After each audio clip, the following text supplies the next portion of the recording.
దీంట్లో సగభాగము ఈ single room flats ఇవి నిర్మాణం చేయడానికి ఇది 2160 ఫ్లాట్లు. అటు భాగము మరి ఇండ్ల స్థలాలు కేటాయించి వాళ్ళ సొంతంగా ఇల్లు కట్టుకోవడము లేదా ప్రభుత్వ పథకం ఇల్లు కట్టుకోవడము జరుగుతూ వచ్చింది. దురదృష్టవశాత్తు పనులు 70-75% అయిపోయిన తర్వాత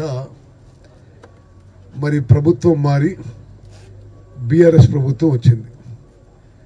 మరి బీఆర్ఎస్ ప్రభుత్వంలో హుజూర్ నగర్కి వచ్చిన ప్రతి అధికార పార్టీ, అధికార ప్రభుత్వంలో ఉన్న ప్రతి వ్యక్తి, ఆనాటి ముఖ్యమంత్రి నుంచి, మంత్రుల నుంచి, ఎంపీల నుంచి, ఎమ్మెల్యేల వరకు కూడా ఇది పూర్తి చేస్తామని చెప్పిన కానీ ఒక్క రూపాయి పని చేయకపోగా దీన్ని డంపింగ్ యార్డ్గా మార్చిండ్రు.